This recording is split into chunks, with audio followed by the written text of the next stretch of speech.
Sisimulan na po natin ang regular na pagpupulong ng Sangguniang Bayan sa pangunguna po ng ating kagalang-galang Danilo Lalunyo Liwanag, pangalawang punong bayan at tagapangulo ng Sangguniang Bayan. Magandang umaga po. Maraming salamat, Sek. Sa ating pong mga kagalang-galang ng Sangguniang Bayan, magandang umaga po sa atin lahat at sa ating pong mga kababayan. Tayo po ay mag-uumpisa na ng ating regular na pagpupulong sa pamumuno po ng ating kagalang-galang Konsehal Joel Enriquez.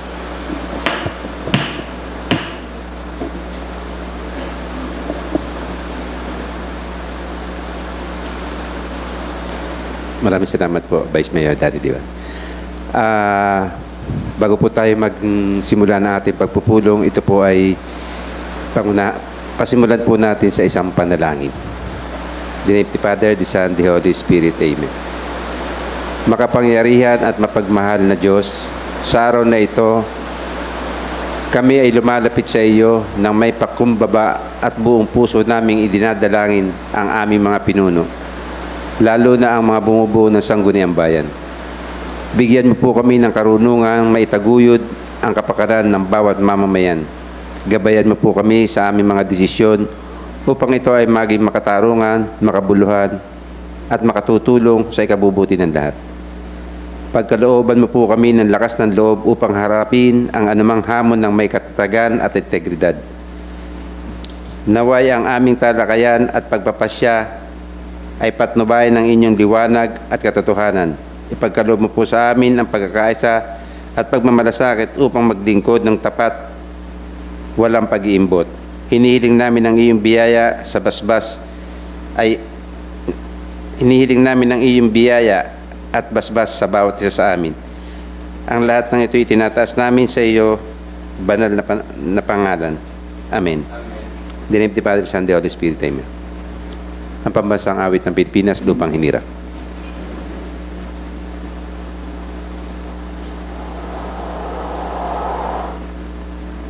Mga kalulubigan, ang pambansang awit ng Pilipinas. Hayang matilim, sa silanganan, alam ng puso, sa higit mo'y buhay. Lupang hinirang, kuyakan ng mag-ibig, sa manlulungin, kita pasisigil, sa dagatang tutos, sa siwayan, sa langit mo bukaw, mahilagang tulakaw, sa magdayang minamahal, ang isang matawag mo'y kasumpay na naglilingin, ang bituin at araw niya, kailan pa may makikinig.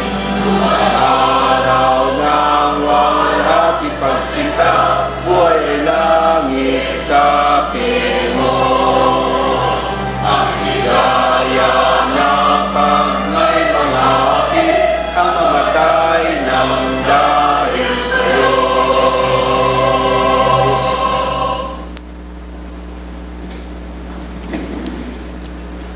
Taas po natin ang ating kamay para sa Councilor's Creed. I am a Philippine Councilor mandated by law to enact measures and ordinances that redound to the general welfare of my constituent and their pursuit for happiness, peace, and prosperity.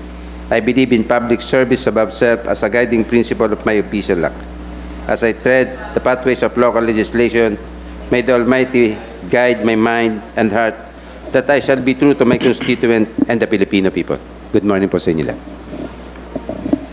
Muli po ang ating magalang na pagbati sa Sangguniang Bayan. Ang atin pong kalihim. Magandang umaga po. Ang ating pong katitikan po ng pangkaraniwang pulong na ginanap nung October 27, 2025 sa Sangguniang Bayan Session Hall. Kasama na po ang ating pong journal o ang ating talaarawan ay naipamahagi na po sa lahat po ng mga kagalang-galang na miyembro ng Sangguniang Bayan, kung kaya po ito po ay hinihiling ko na mapagtibay na sa pamamagitan po ni kagalang-galang Jose Jonas Frondoso. Kagalang-galang Konsehal Jojo Frondoso. Magandang umaga po, Tagapangulo,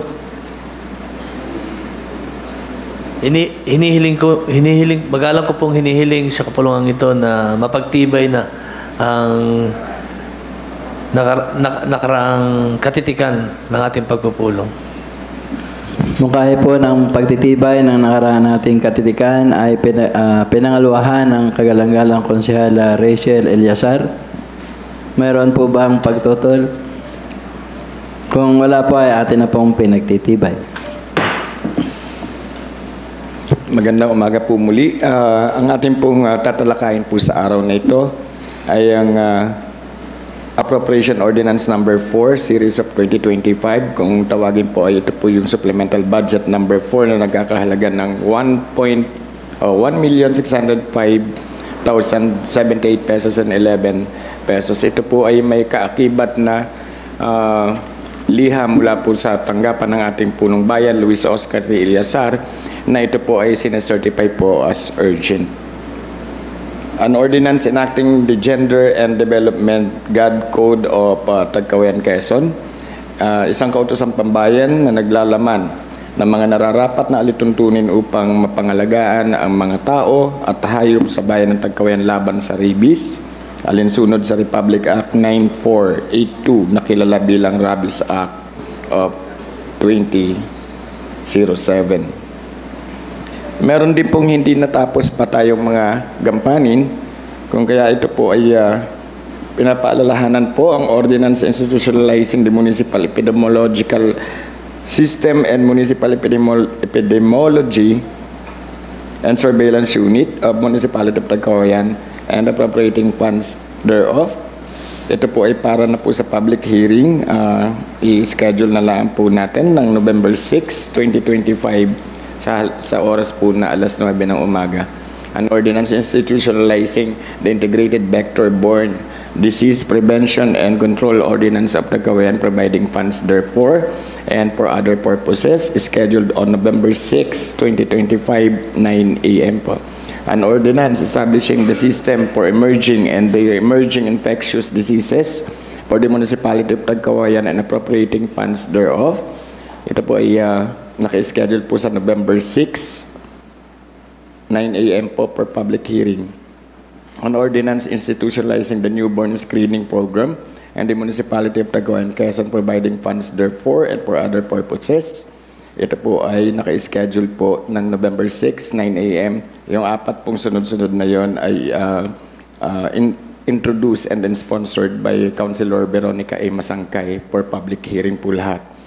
An ordinance institutionalizing the newborn an ordinance declaring April 2 of every year as Autism Awareness Day in the municipality of Tagkawayan, Quezon, and providing funds therefore. Subject for public hearing November 6, 2025 at 9 a.m. through the sponsorship of Councilor Vicente S. Salumbidas IV. An ordinance establishing the Persons with Disabilities Affairs Office of PIDAO in the municipality of Tagkawayan, Quezon, providing for its functions, structure, and appropriations and for other purposes. Scheduled din po on November 6 at 9 a.m. Sponsored by Councilor Vicente S. Salumbidas IV.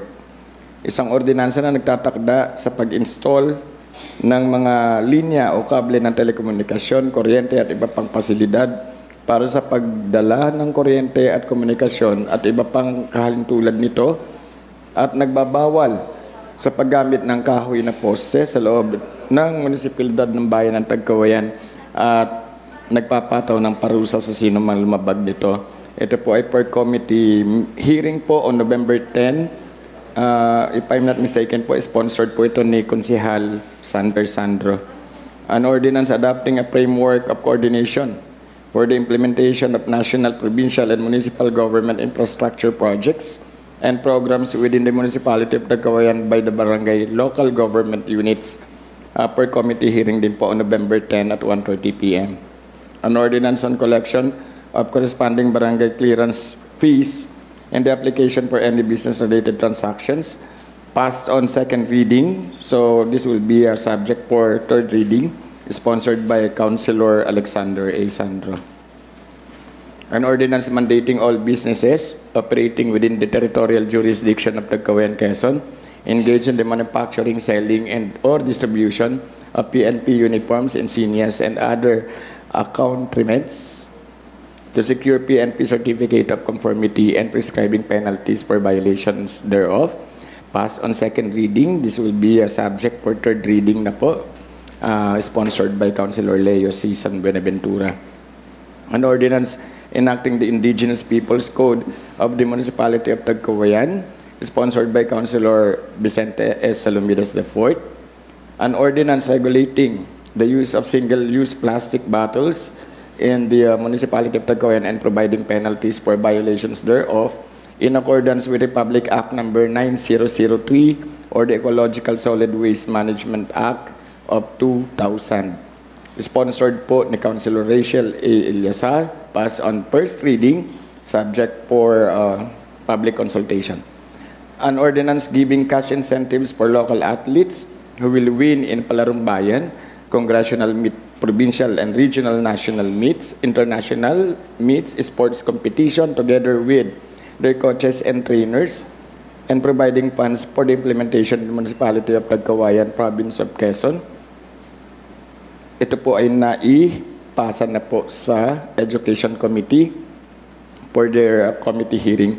An ordinance adopting the institutionalizing the Republic Act 12028 or Academic Recovery and Accessible Learning ORL program in the Municipality of Tagkawayan, Province of Quezon, providing funds therefore and for other purposes, forwarded na po sa Education Committee.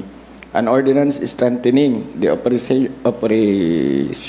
operationalization of freedom of information and providing for mechanism for the disclosure of public records in Tagkawayan and providing penalties for the violation. Therefore, wala pong note po dito kung nasaan na po yung file track po niya.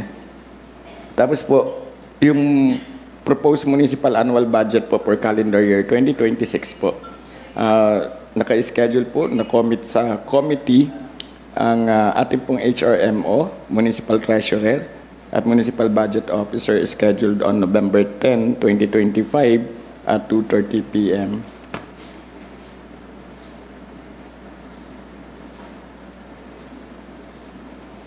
Okay po. So, most likely po ang atin, may mga scheduled committee pa rin po on November 5, 2025, ang Committee on Appropriations, Budget and Finance, Ways and Means, Revenue and Taxation, for Banban Annual Budget, Sabang Supplemental Budget, San Isidro Supplemental Budget, and Del Rosario SK Supplemental Budget number 1. So, sa ngayon po, mula po, kung meron pong other matters, meron po tayo lang na pag-uusapan na mahalagang 3 po, yung pong 1, 2, and 3 under paragraph A. Yun lamang po. Maraming salamat at magandang umaga po sa inyo lahat.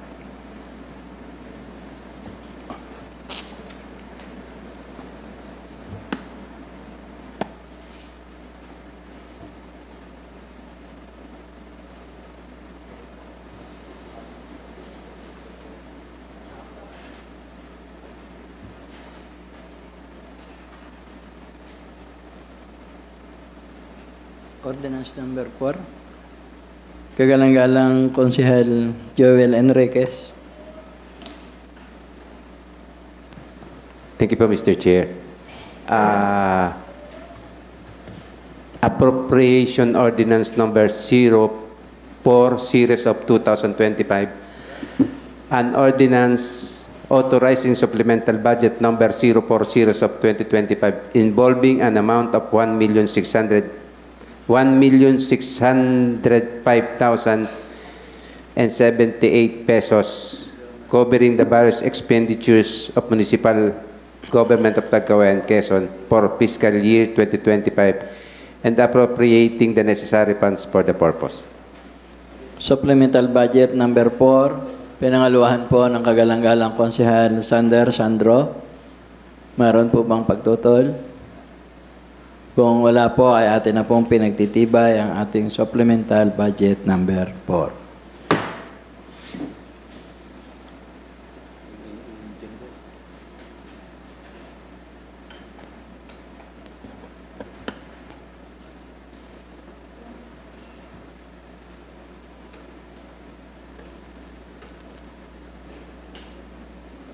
Wala doon sa barangay? Wala pala sa barangay. Okay.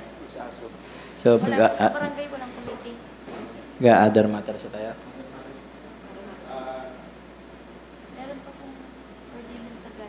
Yung sagad ay saan na? Next week na. Opo, yung sagad po at saka po yung sa Rabies Act. Rabies, Siguro next week na po natin papasok. So, other matters na... maliban pong ipapasok po for third reading po yung dalawa.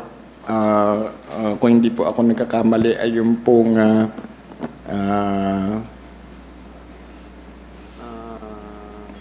yun pong ordinance on collection and corresponding barangay clearance fee in the application for any business-related transactions.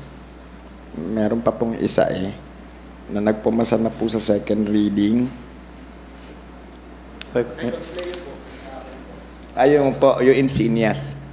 Pwede na pong ipasok po for third reading. Alin dito?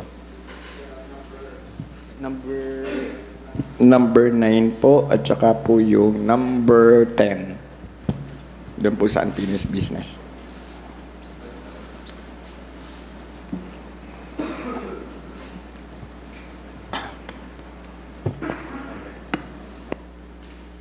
Kagalang-galang Konsehal Sander Sandro. Maraming po salamat, kagalang-galang ng Tagapangulo at magandang umaga po sa lahat. Ako po ay papasok para po sa third reading ng Ordinance on Collection of Corresponding Barangay Clearance Fee in the application for any business-related transaction. Ang atin pong mga barangay ay nag-undergo na rin po sa nagkarlan ng Revenue Code seminar at papalapit na rin po ang ating boss na gaganapin po sa January. Sana po ay kung may katanungan po at kung wala man po ay maaprubahan na po natin. Maraming po Motion salamat. For the passing of an proposed ordinance and collection of corresponding barangay matapos po ang pag-aaral ng ating mga barangay pamunuan sa Barangay Revenue Code. Minumungkahi po ng may akda na ito maipasa na sa ikatlong pagbasa.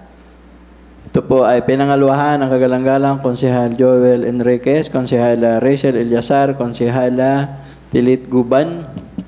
Mayroon po bang pagtutol?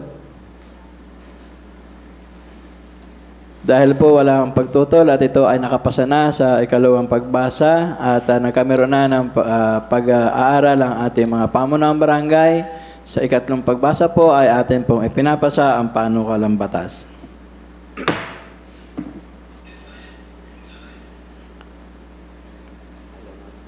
Kagalang-galang Konsehal Leo San Buenaventura. Thank you po, Mr. Chair. Magandang umaga po sa ating lahat. Mr. Chair, meron din po akong ipapasok na for third reading, an ordinance mandating all businesses operating within the territorial jurisdiction of Tagkawayan, Quezon, engaged in the manufacturing, selling, or distributing PNP uniforms, insignias, and other accoutrements to secure PNP certificate of conformity and prescribing penalties for violations thereof. Mungkahi pong pagbabasa para sa ikatlo. Pagdinig ang panukalang ordinansa. Pinangaluhan po ito ng kagalang-galang Konsehala Tilit Guban at Konsehala Rachel Eliazar, Konsehal Joel Enriquez. Sa madaling sabi po ay wala pong pagtutol. So matapos po nating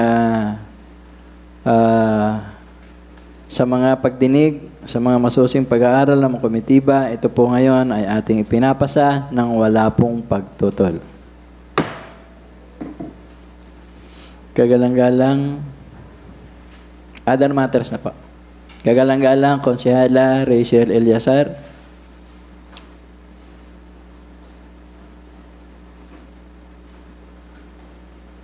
Magandang umaga po, Ginoong Tagapangulo. Ganun din po sa ating Secretary, Sekbong Tadike, at sa mga kasamahan po natin Konsehal ng Bayan. Ako po ay nag-aakda ng isang kahilingan sa ating minamahal na punong bayan na magkaroon po ng speed humps, particular po sa area ng Lagdameo Boulevard, dito po sa tapat po ng ating playground at wellness center sapagkat ito pong strategic roads ay medyo delikado po sa mga kabataang tumatawid. So, imungkahi ko po at hinihiling sa kapulungang ito na sana po ay maipadala natin sa ating minamahal na punong bayan na magkaroon po ng speed humps dito po sa ating Lagdameo Boulevard. Mungkahi po para sa paglalagay ng speed hump sa mga natukoy na lugar ay pinangaluhan po ng kagalang-galang Konsehal Jojo Frondoso. Mayroon po bang pagtutol? Kung wala po, ang mungkahi po ay atin pong pinagtitibay. Salamat po. Kagalang-galang Konsehal Joel Enriquez. Thank you po, Vice. Ako po ay nag-aakda ng isang resolution na humihiling sa ating mahal na Mayor Carlo Illasar, na mapagbigyan po na gamitin yung isang lane ng Lagdameo Boulevard from dito po sa statue ni Manuel Quezon hanggang sa second gate po ng elementary school. Yung po ba para magamit naman ng mga mahilig po mag-exercise, nagja-jogging, mga nagbabikes. Kasi po medyo nakakatakot po na sila ay nag-exercise doon. At the same time, doon din po dumadaan yung mga sasakyan. Kaya kung maaari po, hinihiling ko po na exclusive nilang magamit yun from 4 a.m. to 7 a.m. sa maga. Tapos 4 p.m. sa 4 to 10 p.m. sa hapon po. Nung kaya po ng kagalang-galang Konsehal Joel Enrique sa ating pong minamahal na punong bayan, pinangaluhan po ng kagalang-galang Konsehal Jojo Frondoso.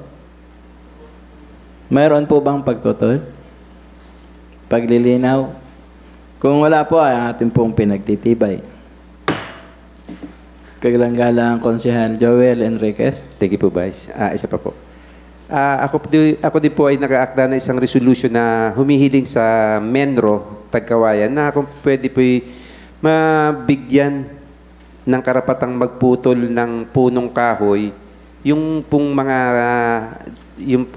puno doon sa katabi nila sa residente before, during, and after ng kalamidad. Kasi medyo delikado po kasi na may mga punong nakalagay doon.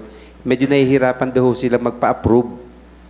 Ay kung kailan po andyan na yung kalamidad, hindi pa ho na-approvean halos yung kanilang request sa pagpuputol. Yun lamang po. Kahilingan po para sa Minro na mapag-aralan yung pagpuputol sa mga residential na lugar, yung mga puno na karapit ng kabahayan ay paglilinaw ng kagalang-galang Konsehal Jojo Frondoso. Paglilinaw lang po kasi lilinawin ko lang po kung puputulin talaga yung puno o babawasan lang. Siguro po ay puputulin talaga kasi kung babawasan lang, ang intention po kasi ay para hindi mabuwal eh. Pag kasi po basta babawasan lang, baka mabuwal din yun, delikat. Yan po kasi kaya meron ako ng idea na siguro mabigyan natin ng pagkakataon. May nangyari pong ganyan sa Pitogo, Quezon, na 6 na tao ang namatay na nabagsakan ng puno. Ano po? Yun lamang po. Maraming salamat po. Kagalang-galang Konsehal Jojo Frondoso. Kapag puputulin yung puno talaga, pinapangalawahan ko po. Kaya lang po ako nilinaw ko po kasi yung thinning of trees, yung pagpuputol ng mga sanga ay inaalaw naman po ng DNR yun. Maraming pong salamat. Natapos po ang paglilinaw, pinangaluhan po ng kagalang-galang Konsehal Jojo Frondoso, ang mungkahi ng kagalang-galang Konsehal Joel Enriquez. Mayroon po ba ang pagtutol? Kung wala po, ang mungkahi po ay pinagtitibay para po sa Minro. Thank you po, Mr. Chief. Okay na, close na. Kagalang-galang Konsehal Marami po salamat, Gulong Tagapangulo. Other matters po, baka lang po magkalituhan. Meron po tayo nababanggit dito na November 5 para po sa Bamban Annual Budget Supplemental. Ito po ba ay pang November 10 na rin? November 5 po ito. Just for clarification po. Kagalang-galang na Tagapangulo. Wala naman po yung chairman po natin ng Committee on Finance. Hindi po namin magagalaw po yung resetting ng schedule until such time na ma-chat na lang po sa amin for the resetting. Kasi po, labas na po yung invitation for November 5 po. Okay. Kagalang-galang Konsehal Sander Sandra. Marami po salamat, kagalang-galang na tagapangulo. Kung wala na pong opisyal na pag-uusapan at natalakay na po natin ang mga nasa agenda, magalang ko po na itinitindig na ang ating regular na pagpupulong. Mukha po na pagtitindig ng ating regular na pagpupulong ay pinangaluhan ng kagalang-galang Konsehal Jojo Frondoso. Mayroon po bang pagtutod? Kung wala po ang ating pong regular na pagpupulong ay atin na pong sinasara.